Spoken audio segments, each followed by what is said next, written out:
Well, what they did, by the way, with NWA Power after the whole thing with Jim Cornette, like, they've had 2 episodes since. The first one was an obvious, like, really edit job where they had like one match in an empty arena that they taped later, and the rest of it was all interviews, so Cornette wouldn't be on the show at all. And then this week they did like the season finale, which clearly wasn't going to be until next week, and they were like, this will be the last week we have Jim Cornette's stuff on because it was taped months ago. There was a quick like, thank you for your contributions to the show, and we have a new commentator starting at our pay-per-view in 2 weeks.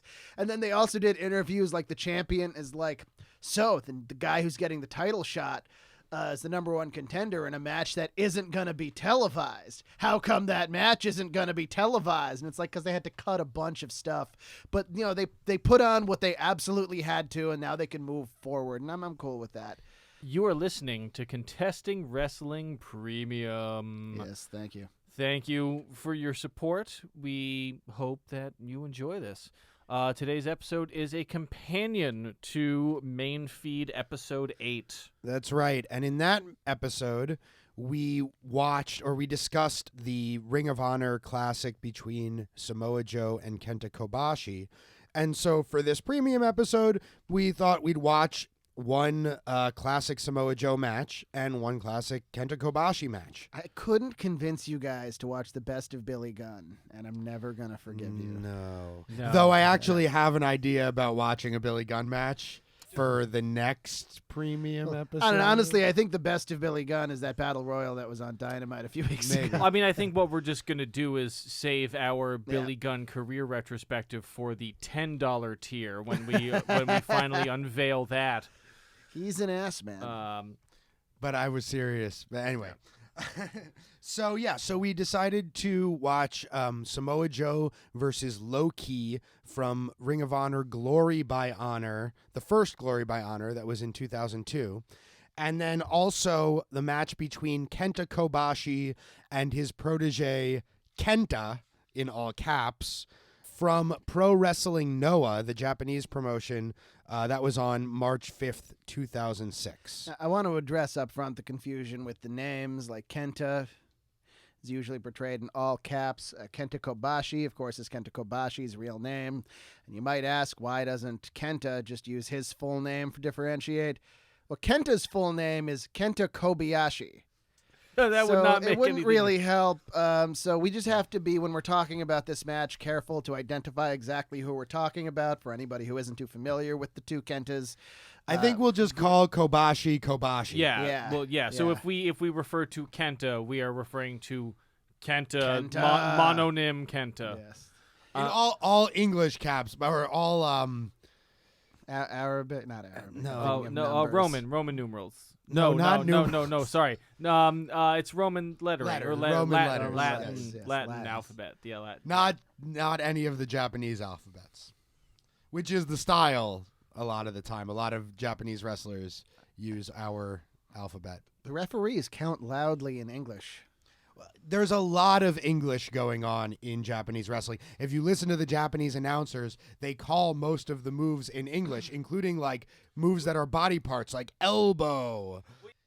They have no qualms about cultural appropriation whatsoever. No. Well, I mean, if you want to get into it, it's like when America bombed Japan, and then we were like, look, we really want to be friends. We seem to have destroyed a lot of stuff. You want some of our culture? And they were like, I mean, I guess. And then they got really into baseball and wrestling. And cultural appropriation is more of an issue, when white people do it because of, all that stuff white people did to everybody over the last 1,000 years. I think a more apt thing to say about Japanese wrestling and like cultural appropriation is that there have been several big Japanese wrestling stars that have been ethnically Korean that just say they're Japanese because that wouldn't fly in Japan.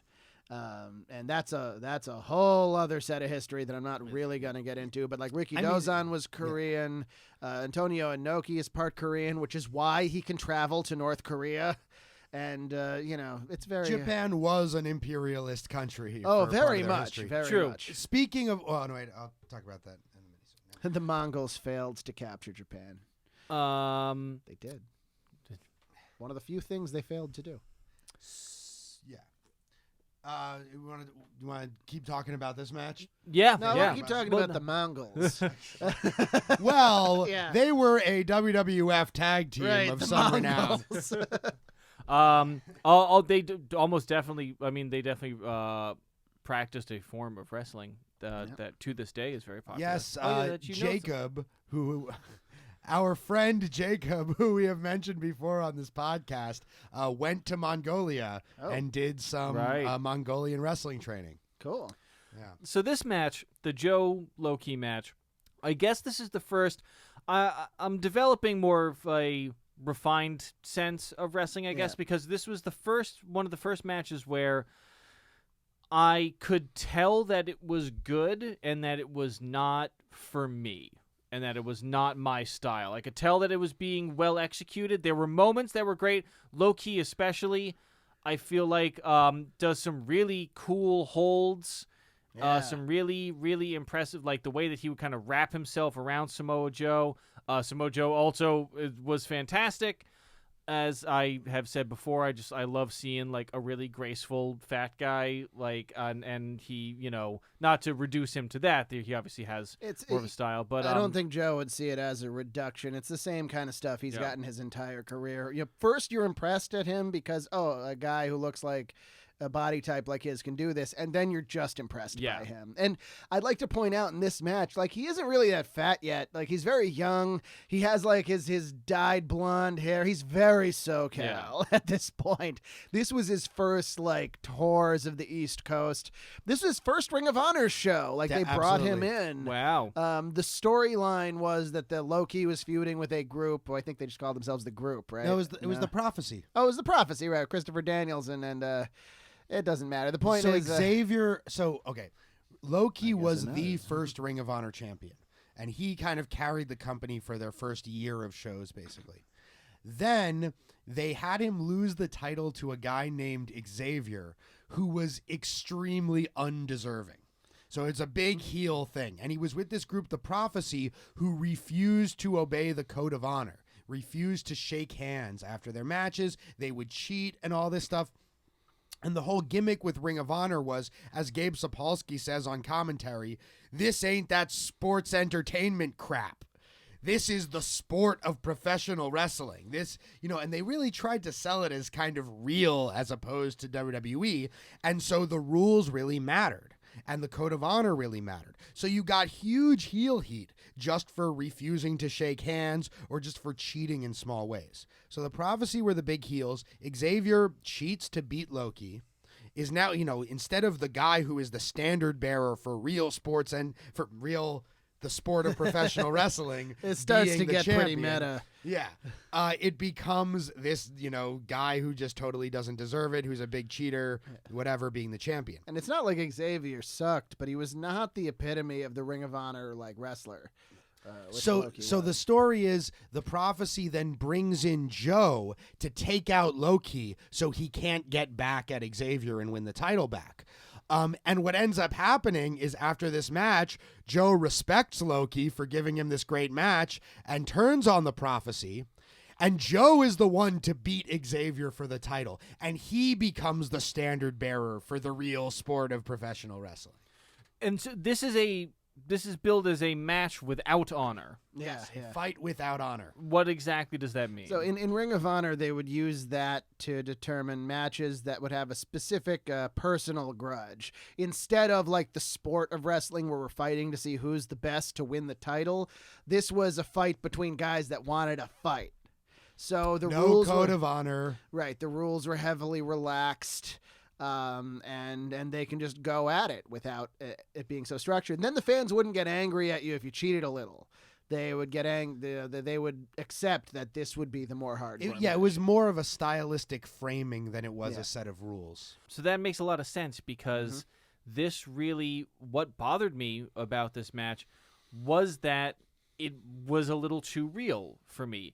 I was shocked at how it kind of like got to me in a way that really bloody matches or really, really hardcore matches will get to me. And there was I don't think either of them get busted open at any point. Nobody has a nosebleed even at any point.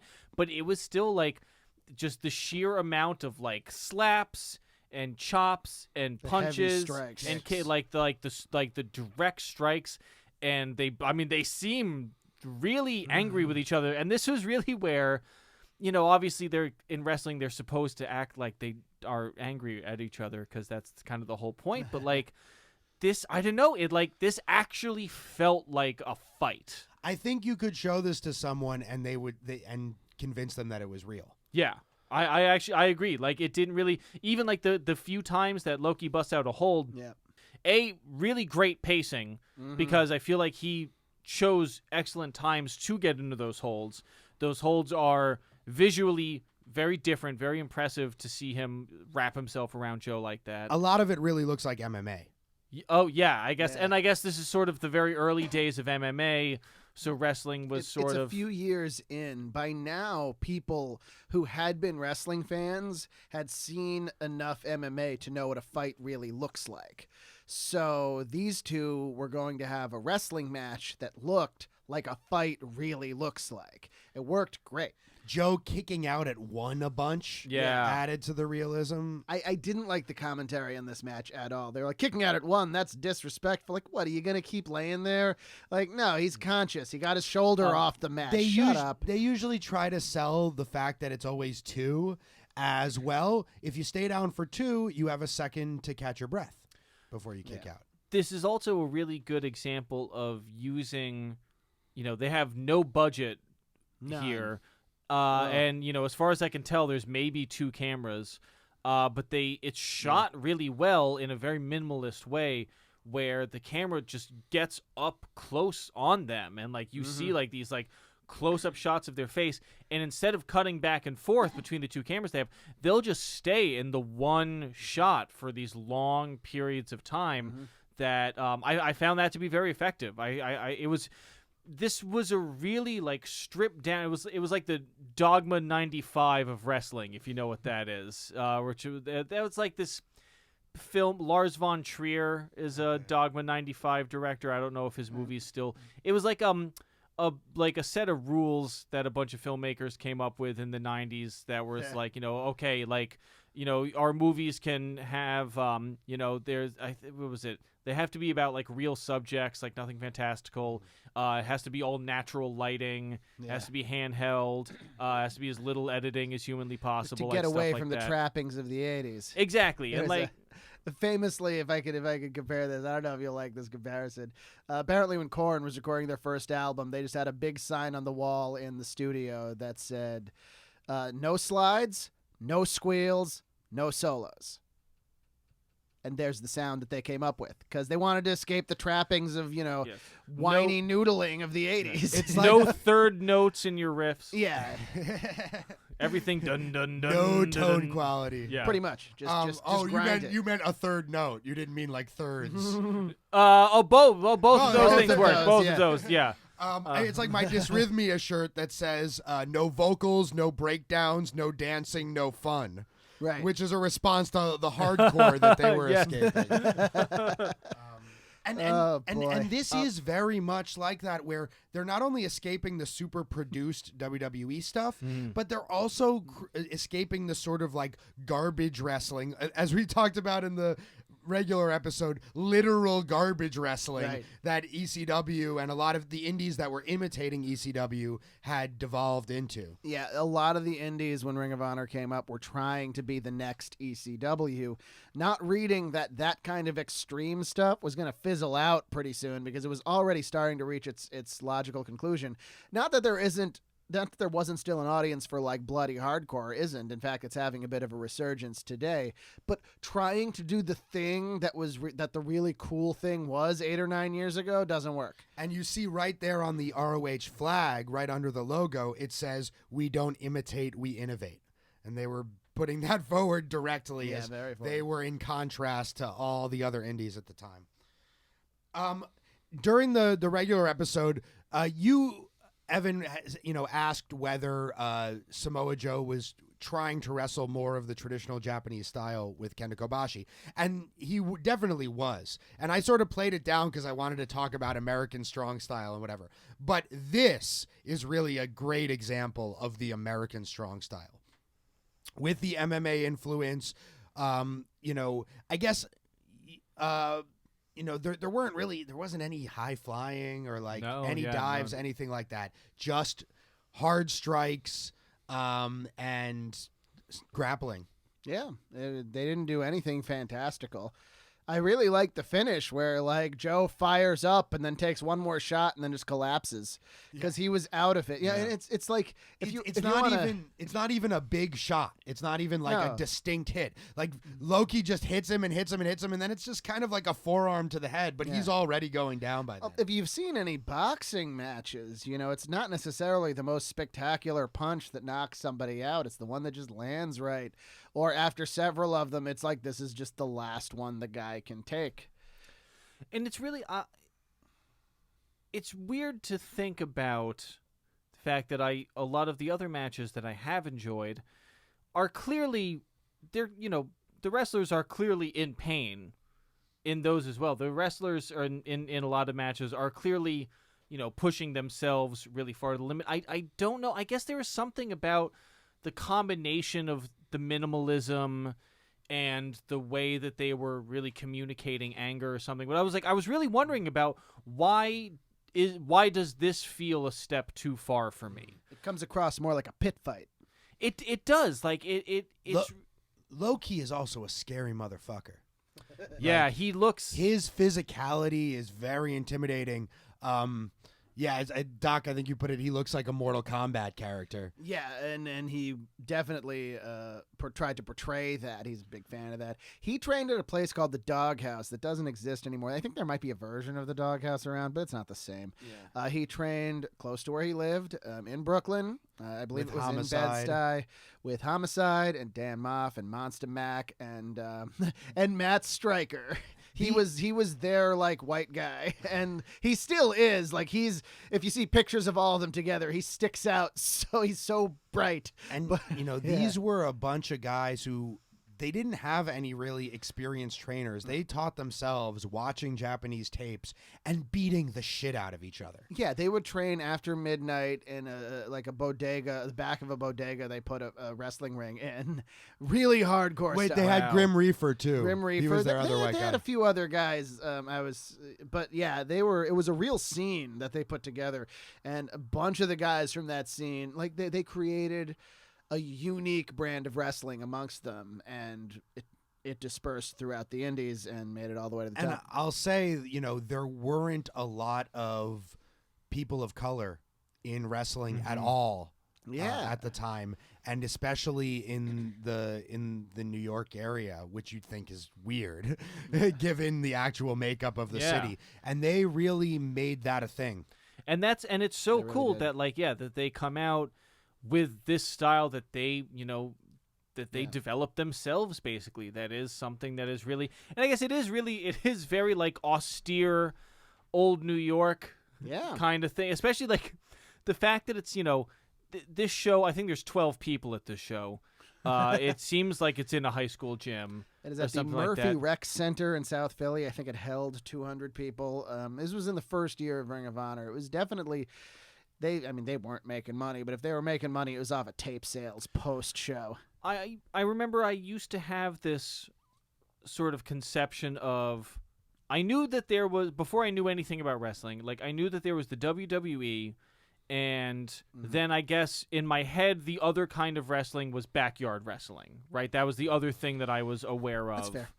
And, and I guess I sort of held, like, wrestling and combat sports closer together in my mind, and like combat sports and even like underground cage fighting kind of. And the more I learned about wrestling, the more I learned that there really is not a whole lot of overlap or something like that. But this really feels like an approximation, like or a simulation of that. And I guess maybe that was you were talking about that being the style at the time. That was the point, definitely. The thing is, it wasn't even the style at the time. This was them establishing that style to make it the style. And, I just want to point out this whole differentiation of what you might call theatrical wrestling from cage fighting and from backyard wrestling. This is what I think is the real value of this podcast, because people don't understand what wrestling is. They don't understand the differences between all these things.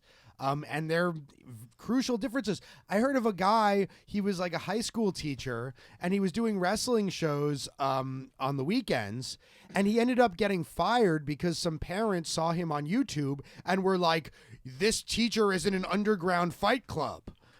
And the school was like, oh no, we have to fire him. And it's like, that's not the fuck at all what he was doing. It wasn't even a hardcore wrestling promotion. There wasn't any blood, any of that shit. It was like just a fucking normal indie.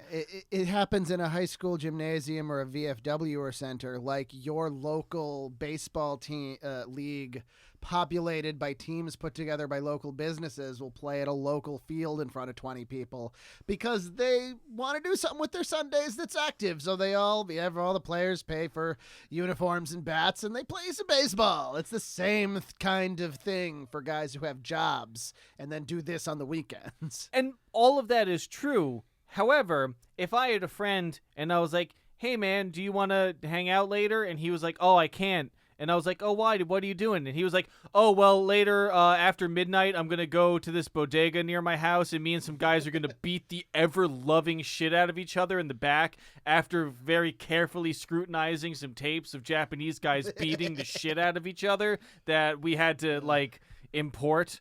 I don't know. Like, it's and like you said, like, You're talking about the way that they would train, and like it looks to me like, yeah, maybe the reason it looked like an underground cage fight to me is because they just are beating the shit out of each other. No, Loki is a legit tough fucking guy, and if you ever meet him and shake his hand, he fucking crushes your hand with his grip. Oh, I hate that. And that's so dumb. And well, here's the thing. I wouldn't say that to him in person because I would be scared. Well, but it is a stylistic thing. Not all wrestling training is like that at all.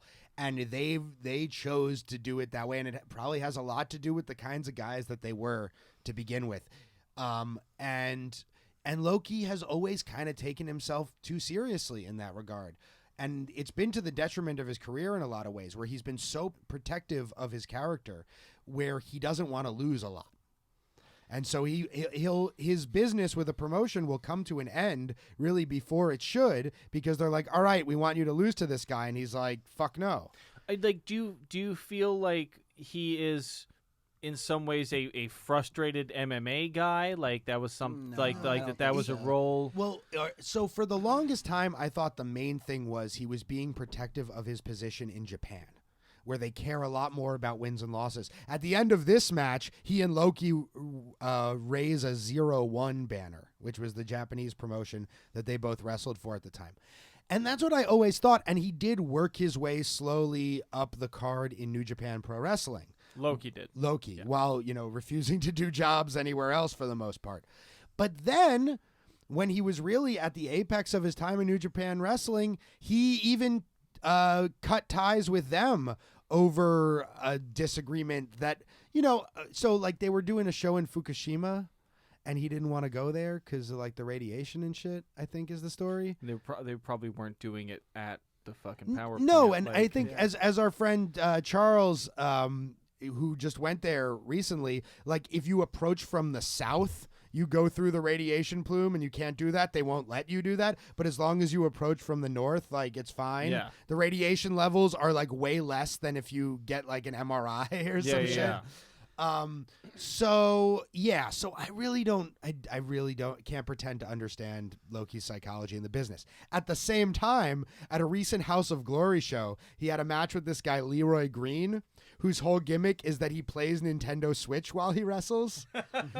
And we were thinking like, shit, like Loki isn't going to stand for that shit. Like for real. Like he's going to fucking kill this guy. Like he's going to break that Switch and smash the dude's face. What ended up happening was actually way more entertaining than that and fucking awesome. So Green, he has his Switch out and Loki's like, put that shit away. He goes into his bag and takes out a second Switch and gives it to Loki and says, hey, you want to play? And Loki begrudgingly at first was like, All right, fine. They turn around and there's these two big screens and they start just playing Street Fighter in front of the crowd. And they go all 3 rounds, and it must have been pre-taped because it was like the most dramatic Street Fighter fight possible. Low-key won the first round. Leroy won the second round kind of by cheesing him. And then the third round came down to Leroy doing this crazy combo. He was Chun-Li, Loki was Ryu, and he finally fucking beat him. And Loki's pissed as fuck. Then he smashes the switch. The ones, not the other one. And then and then Leroy does a couple of his moves where he plays Switch while doing like a Hurricane Rana and shit. And Loki gets really pissed, and then he just kills him in like 30 seconds. Wow. So it really put both guys over really well. It put over Leroy Green's Street Fighter gimmick, and that he could beat Loki in Street Fighter. Right. While at the same time, Loki remained the killer in the ring. Yeah. These days, Loki dresses like a hitman, not Bret Hart, but like from the video game Hitman. And that really actually made me like Loki a lot more because it felt like he doesn't take himself too seriously. Well, as long as he's winning the match, I suppose. Right. Because at a certain point, it seems like if you're hyper concerned about your wins and losses, and you take yourself really seriously, and also you'll just actually beat the shit out of the guy in the ring, then it's like, what are you doing? What are we doing here? Isn't the point of wrestling to not do all 3 of those things? Maybe 1 or 2, but all 3 of them, and then you're doing something else. But Loki hit a lot of ceilings in his career from that, even when he was in the WWE for a little while. Like he asked for his release, and they gave it to him. Because he realized that they were going to have him lose a whole bunch for a while, at least. And if you're watch the WWE over a long period of time, you realize that if you're that good, you're gonna lose a lot for a couple of years, but you'll break through if you're willing to put the time in. It was great though when he was in the NXT reality show, and he was I think it was Lay Cool. Michelle McCool and Layla, and they were his pro. He was the rookie and they were the pro, and so they'd have him come out in pink shirts and stuff, and I don't know. They had a lot of fun with his character, and he was down for all of that. Yeah, he played it off very well. He didn't play the NXT game very well. They brought out. He did win that season, though, I think. Yeah, but some of his, you remember when they brought out the Punch arcade machine, and this was still people who went through the NXT reality show said that all the contests were real. They didn't tell them what it was going to be, and then they judged them live how they would deal with the audience. And they brought out one of those machines test the strength of your punch, where you punch it into the machine and a number comes up. And he doesn't punch the machine. He's doing it 5th out of 7. He does this cool looking super roundhouse kick, which of course didn't have much force behind it compared to the big dudes punching it. And all the guys were getting I can't remember what the numbers were. The scales they were getting 80s and 90s, and he got a 30. And he was like, it's cool. And the guy hosting it was just you lose, get off. We didn't ask you to do that. You have to do what we ask you to do. And that was just that. And that encapsulates Loki. Unfortunately, because he's really cool, but he doesn't know how to apply it. I am open to seeing more matches. Not all of his matches are so hardcore MMA like they really wanted to make a point with this match in particular, which is why it stands out. Yeah, for sure. And I will say, it is, like I said, it was impressive. I was also the fact that it was too hardcore, and there were no weapons and no blood. Right. That's a real skill to communicate that. Yeah, and they were saying this is hardcore. Yeah, that other shit, hitting people with trash can lids. Yeah, nobody does that in a fight. Yeah, right. You don't. It makes a great sound. Yeah, you fight more guys that look like Samoa Joe than you do, trash can lids. Balls Mahoney. Yeah, well, Balls kind of looked like Samoa Joe. Joe had a better career than Mr. Mahoney, I think. Sabu, you don't fight that many guys who look like Sabu. No, you run away. We'll show you Sabu eventually, Evan. Yeah. Now moving on to the next match. Right, unless do we have anything else to say about? Not really. Samoa Joe is awesome. I'm glad he had a long, successful career. So one last thing I will say. So after that match, Joe wins the Ring of Honor title and holds it for almost 2 years. This classic run. I wanted originally to watch a match from that run because I wanted to talk about how they, that was, we came to love Joe during that run. That's when we first saw him, towards the end of it, basically. But he had this incredible title run where he was just the dominant champion. And I think a lot of fans have been frustrated, especially when he was in TNA, but even in WWE, that no one's ever given him the ball like that again. When it seems like that really fits him as a character very well. So, I think Eric Bischoff or Vince Russo, one of those assholes, said, who ran TNA for a little while, said, yeah, the thing about Samoa Joe is he cuts these promos where he's going to kill you, he's going to brutalize you, and then he loses all the time. So it doesn't really work. It's like, yeah, so don't have him lose all the time. You're the one in charge of that. Right. I'd also like to point out, when he was Ring of Honor champion, Ring of Honor grew substantially. Joe can hold that position. So the character he has now in the WWE, and it works, is that he's sort of insecure. He feels like he should have a better spot than he does, and he's very angry and just brutalizes people out of spite and out of malice because he doesn't have the spot that he thinks he should have. And again, that works, but they could just make him the dominant champion who everybody respects. They could at any point. And whenever they start giving him a big push in the WWE, he gets over $1 million. Everyone believes him. He had one of the best matches of Brock Lesnar's last couple of title reigns. Yeah, which is a pretty serious measuring stick for top guys. Braun Strowman didn't have a great Brock Lesnar match. It was all right. That first it one was all right, good. but it wasn't like Joe. No. I would watch Joe Lesnar. Yeah, that sounds cool. Yeah, we'll do that at some point or another. For sure.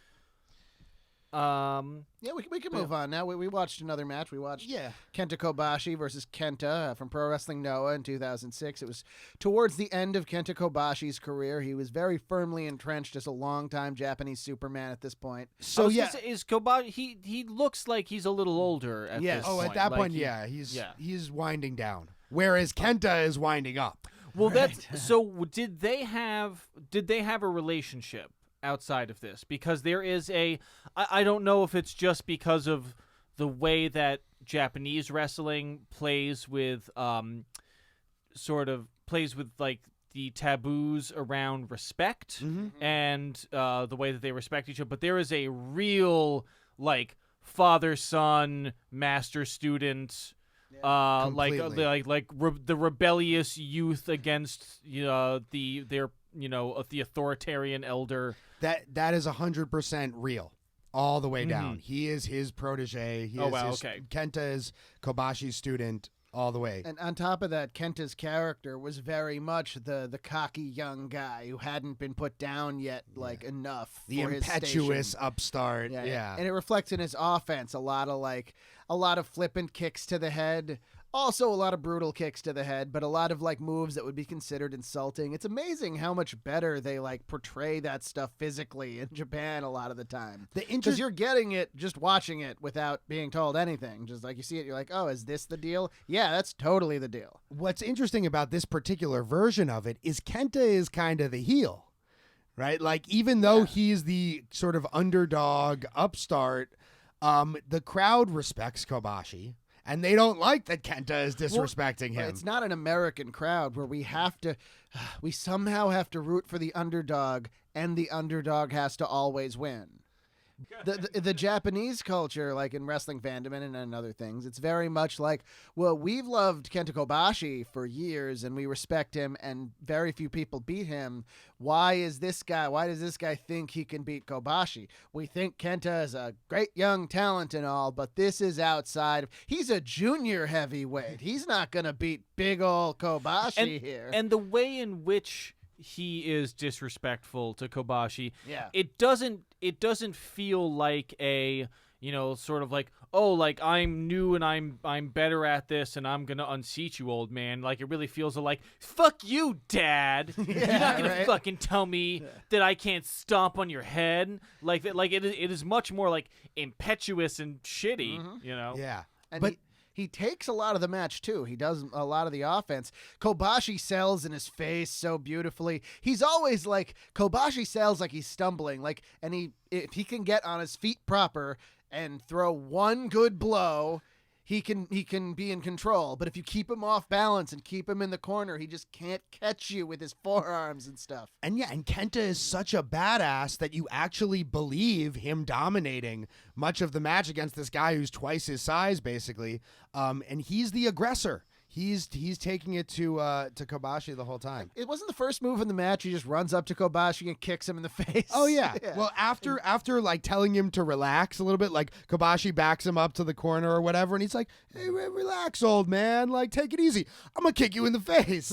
And Kobashi, I don't know how much this is just the fact that he was getting older and had been doing this for a long time, and how much he's playing it up for the match. But he moves very stiffly. He moves in a way that made me think, like, I bet he is more agile than this, but he's playing it up for or maybe he's just getting towards the end of his career. He certainly was when he was younger. He used to be a junior heavyweight, believe it or not, 15, 20 years before this.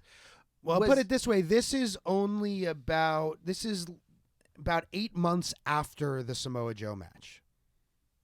Okay, I felt like in that match, maybe even less than that. In that match, he was definitely moving around and was quicker, and obviously, his style is definitely delivering strong blows to the guys. Like, he seems like he is sort of to me, he's like a more refined version of the older style of American wrestling, which is more, like big power strikes and the holds, whereas the younger guy is doing the more agile kind of quick stuff. Yeah, I mean, Kobashi could do a moonsault when he was younger. Yeah. When he was younger. Big old Kobashi. He was still just as big. But yeah, I mean, Kenta also seems to think he can just kick Kobashi as hard as he wants. And, he might be a little bit slow also because he's actually hurt.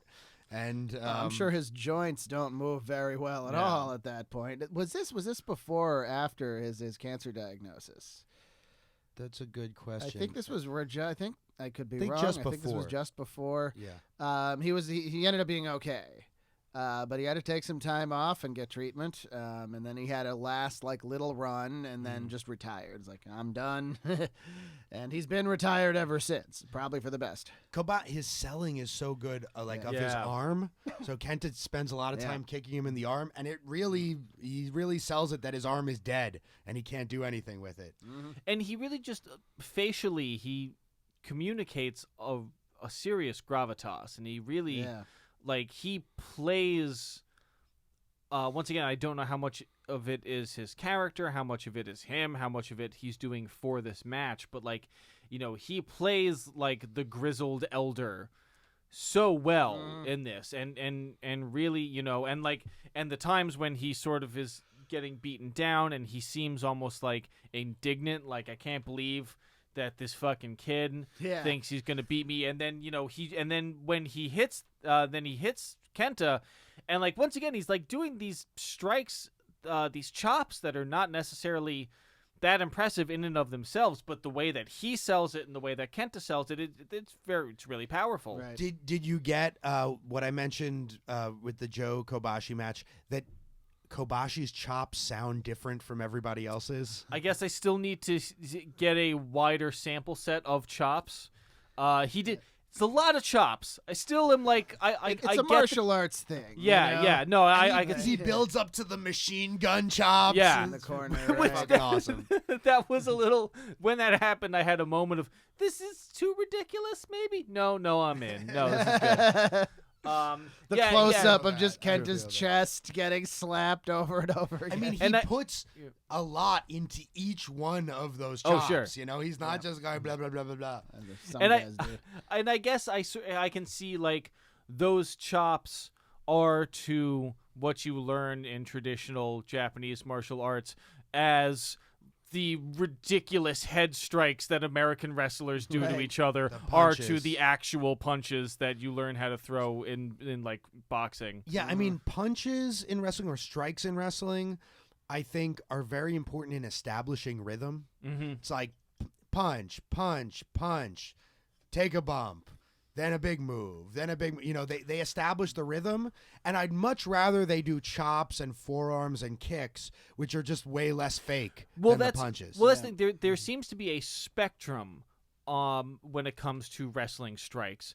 of how realistic the strike seems to be.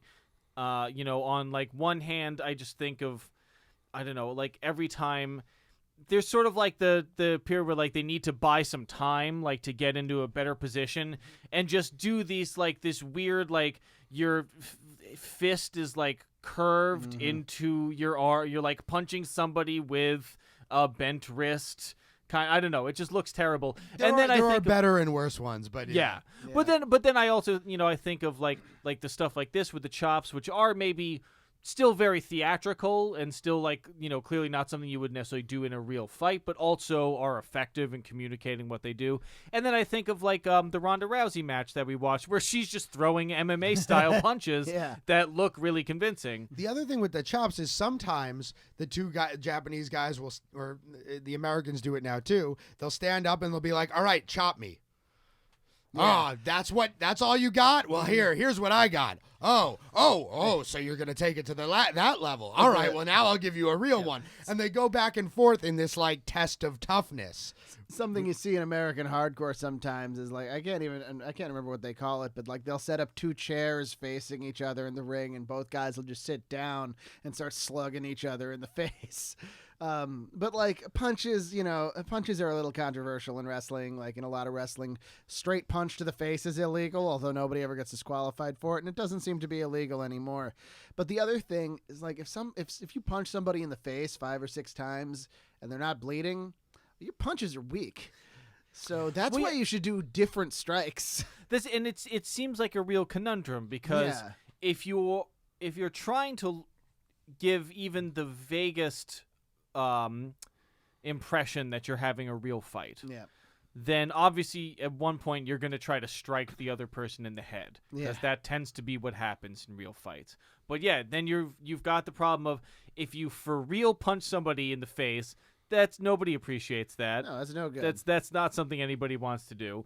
But if you do like those wrestling style fake punches, like it looks so fake that even if you are there and obviously that it's wrestling and blah, blah, you might as well do something else. Right. Do anything. And especially like a flurry of those bullshit head punches versus like one kick to the stomach, which probably doesn't really hurt the guy very much, but like is more like, I feel like that sells more, or at least that reads more. And then with Kobashi, when he really wants to amp it up, he'll do a chop to like the neck or the face. Oh yeah, he chops Kenta down. He chops him in the face and he goes down in a way that was that's the last move, right? That's the end. Doesn't he chop him in the face? No. He gets Kenta on his shoulders and gives him a kind of driver down. It's like a wrist clutch burning hammer. The burning hammer being Kobashi's finisher, where you got the guy laying across your shoulders on their back, and then you fall to the side, dropping them on the back of their head. Yeah, Kenta wasn't on his back on Kobashi's shoulders. Quite. He was more on his front, but it worked. Because he had the whole pump handle wrist clutch thing happening there too. A few other big moves in the match that were great. There was one point where Kenta is just hitting him with a flurry of blows, and Kobashi just grabs him and fucking force suplexes him. He's just like, stop that shit. Fucking like, no. A couple of times he like does suplexes where Kenta is like visibly resisting. He's not just jumping with it like you normally see when someone does a suplex, and Kobashi just suplexes him anyway because he can. He's a big dude at this point. Very muscular, very strong, I'm sure. Kenta does this great where he springboards out of the ring and then back into the ring with the drop kick really fast. He doesn't really do that anymore now that he's older. And broken. He Yeah. came to America. He was one of Triple H's big signings for NXT. And over the course of the next 3 years, anytime he was on the verge of anything, he'd suffer some horrible injury and eventually left. And now he's in New Japan doing well. Or injure someone else in the case of Brian else. Kendrick. Kenta has a disastrous North American run. It was really sad because he was the first big Japanese signing of NXT. He was the first Japanese signing since Kenzo Suzuki. Wow. Okay. All right. So this was Triple H trying to make a Japanese star the right way. Yeah. Even though they still gave him the dung dung dung dung dung dung dung at the beginning of his theme music. Oh, God. And put him in like a gi for some reason. But it was still I mean, better. Triple H is like, I mean, we can't just give him a character or anything. It's still got to be a little racist, right? So he still got to be a little racist. He was called Hideo Itami. And yeah, he was on NXT, and originally I think the plan, I think this was even after his first injury, was they were going to do a big NXT show in Japan, and I think they were going to give him the NXT title. And he got injured again. No, I think this was the first injury. He got injured, and so instead they gave the title to Finn Balor, who also had a history in Japan. He came back. They built up a feud with Austin Aries, who was in the company at the time. And then before they could even have a match, he suffered an even worse injury. But the thing was they were putting him on the road with these complete rookie NXT signees, and one of them did a fucking shitty power slam and dropped him on his head. Yeah. Then he comes back, and they're trying again. They put him on their Cruiserweight show, 205 Live, and they were doing some showcases for that on Monday Night Raw. So this is his first match on Monday Night Raw, on the big show. He wrestles Brian Kendrick, who's a great wrestler. He was in we watched that 10-man tag for PWG coming up. He was actually in the first class of Shawn Michaels' students, along with Bryan Danielson. Yeah, he's on the first Ring of Honor show back in 2002. Great wrestler. Kenta gives him his finisher called the Go to Sleep, where he puts the guy on his shoulders, picks him up in the air, and drops their face or their chest on his knee. Well, he does it to Kendrick on his face, and he fucking crushes the shit out of his face. Yeah, so that didn't broken go orbital too well bone or something like that. Oh. And that was pretty much they weren't going to push Kenta after that. No. Oh. So now he's in New Japan. He's doing a lot better where, you can just kind of kick people in the face and they don't care. It's like, yeah, it's wrestling. Like, people get hurt, right? In this match, he actually tries to do the go to sleep on Kobashi. And I think Kobashi was supposed to reverse it, but they just end up kind of collapsing. But it totally plays into the match because it's Kenta's hubris. Like, yeah, I can fucking go to sleep Kobashi, who's like twice as big as me or whatever, and he just can't. He can't. I want to point out this was actually their second singles match. The first one happened in 2004, and in that one, Kenta actually does successfully hit Kobashi with not the normal go to sleep, but one that kind of goes from the burning hammer position. The guy's on their back on your shoulders, and he hits him with it. But overall in that first match, Kenta doesn't get nearly as much offense in. So this was sort of a development from that. Yeah. Well, I just want to say I really like this match. I really like the way that these mid 2000s Noah was a great period, and it had the combination of like guys like Kobashi and Misawa and like guys like Kenta and Marufuji, and I really enjoyed it. So Evan, what did you think of this match? Like did you enjoy this style? I liked this match. This match suffered from my poor scheduling, where also the amount of wrestling that I'm consuming has gone up dramatically because I'm now trying to follow. I'm watching AEW and NXT and watching the matches for the main feed episodes and the premium episodes. So this was the last.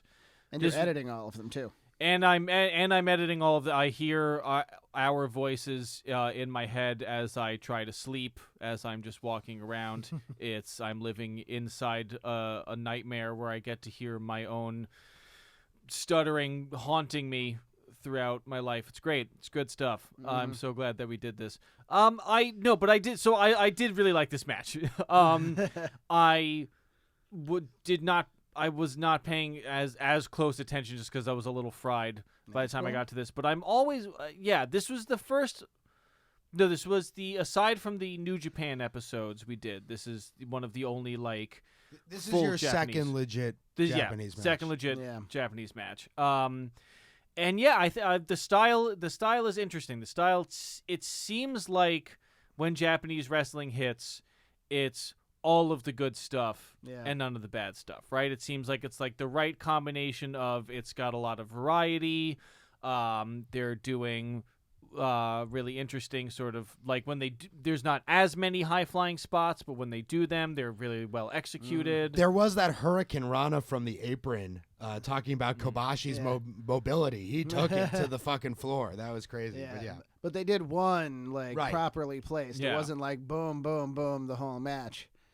But yeah, so I would definitely be open to watching more stuff like this because I feel like I feel like I'm getting the psychology a little more. I genuinely prefer the commentary when it's in Japanese. Totally. It's just I find it far more emotive and honestly communicates more about what's happening in the match to me. It's amazing, isn't it? I love the Japanese crowd too. Yeah, they're paying attention. There's a lot more like dynamic range to their responses. There's a lot more dynamic range to their responses, and I have to say, I noticed that maybe I would have to watch more matches to really get an impression of this. But a lot of the times watching American wrestling, the crowd makes sort of ambiguous noises where like it seems like the crowd's sort of divided, and I don't yet have the ear to really parse it. Whereas like the Japanese crowd, like they seem to be on the same fucking page. Dude, about how to feel sometimes about it's stuff. eerie. I was in the fucking like 60,000 person Tokyo Dome or whatever for Wrestle Kingdom, clapping in unison the whole fucking place. Wow. Yeah.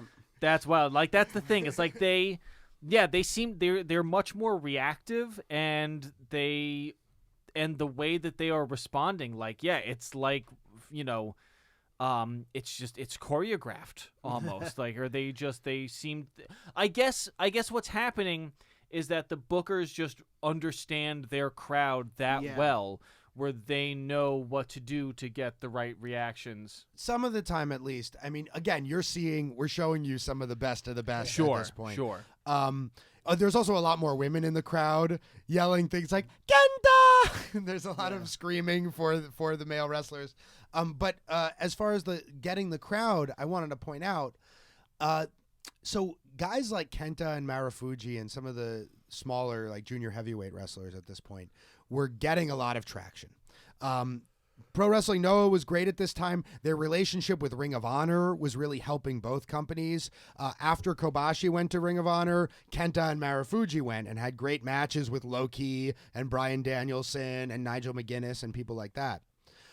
So at this point, they didn't want to make the mistake of a lot of Japanese wrestling promotions of, never putting over the new generation and just sticking with the old like dinosaurs. That's why. So Pro Wrestling Noah was formed when Mitsuharu Misawa didn't think that guys like him and Kobashi.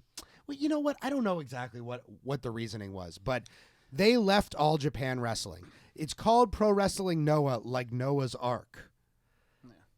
Like they were leaving the flood of All Japan Wrestling. They stayed in All Japan because they respected Shohei Baba, Giant Baba. And when Giant Baba died, his wife took over the company, and they did not respect her like they respected him. She was part of management, but they always kind of, as the story goes, him and his wife always used to do kind of the good cop, bad cop routine. And so once Baba passed, his wife was just the bad cop and was just like, I'm just going to be mean to everybody. And the younger talent who was supposed to be on top at the time were like, we're just going to have our own league without you screaming at us.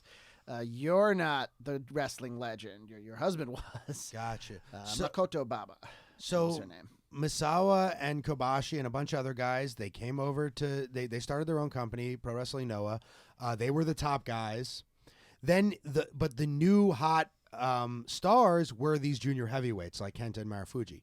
So for a minute they were like, well, why don't we give one of them the title? So the champion at the time was Jun Akiyama, who was one of Misawa and Kobashi's generation, who came over from All Japan, and Marufuji beat him for the title. The next show they had Marufuji versus Kenta in the main event. And it's a crazy fucking match. I think it's a great match. It's two guys with something to prove, for sure. But apparently attendance was way down for that show. And so they immediately took the title back off of Marufuji and gave it to Mitsuharu Misawa, who was already the oldest of the bunch. The oldest. And, like, did Misawa die with the title? No, Morishima beat him, right? Morishima had beaten him, who was a young guy, but he wasn't one of the juniors. He was a big dude. And who was also kind of not ready for the spot, I think, at the time. He kind of looked like a giant baby. I don't mean that in a bad way. If you ever see any of his matches, you'll know what it means. He had a very successful run in Ring of Honor. He came in and won the Ring of Honor title in a shocker and kept it for like 4 or 5 months. Great matches with Bryan Danielson. Yeah. I mean, who doesn't have great matches with Bryan Danielson? But those were It's great because he wins the title, and then like the young guys in the locker room all start coming out clapping like they had done every time anyone else had won the Ring of Honor title. There'd be a lot of ceremony. And he just starts walking out with the belt, punches the first guy he sees, and proceeds to the locker room. Like, no, I don't care about any of you. I won because I'm the best. At some point, he backdrop drivered Bryce Remsburg. Oh, God. The ref, who is tiny. Yeah. So tiny. So yeah, and after that, great match with Samoa Joe. Like after that, Noah refused to really try the junior thing on top again, and that really was their doom. Misawa died tragically in the ring. Mm-hmm. Not too long after that, Kobashi had cancer. He was pretty much done, and they had no new stars, and that. They've never recovered from that. Recently, they still exist. Yeah, they still exist. WWE tried to buy them recently to make them into NXT Japan, but which actually I think would have probably been good business for everybody. Yeah. But they have a thing in Japan where like they're very hesitant to sell to foreigners, to sell their company to foreigners, which is I respect, but the company culture is different there than it is here. Also, like the most successful businessmen in America are very fluid about what they're doing, whatever the biggest opportunity is. And in Japan, the company you work for is very familial. It's very like, even though he hadn't been in Noah for years and years, when Kenta went back to Japan and joined New Japan, there were a lot of fans that were like, take your Noah crap and leave, because we don't want that here, even though it's like, come on, let a guy move leagues. But that happens. Yeah, very rarely. I guess so. Yeah, loyalty is a big thing. Well, now Kenta is back in New Japan. He's the never openweight champion. He's in the Bullet Club. And I'd love to see this old Kenta come back, this fire come back to him, because he really has seemed like a broken man for many years.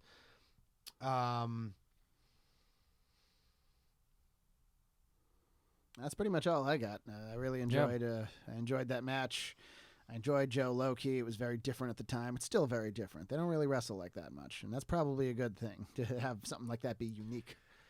Yeah, I'd be down to watch more. I feel like there's a lot of potential. I need to get better at managing my wrestling intake, so I don't get too fried, and then I wind up on my phone for half a match because I have no brain left. Yeah, trying to watch 6 hours of wrestling a week is not that big of a task, but it is if you're trying to watch them in a row. It really is. Yeah, I got to develop the muscle, I guess. And I will say the unfortunate thing is that there is now pretty much no way that you guys will ever win the podcast based on the rules that we've established, because there's absolutely no way I'm ever going to watch wrestling on my own time now, because I watch more wrestling than I do things I actually enjoy. So like there's nothing else I do for 6 hours a week.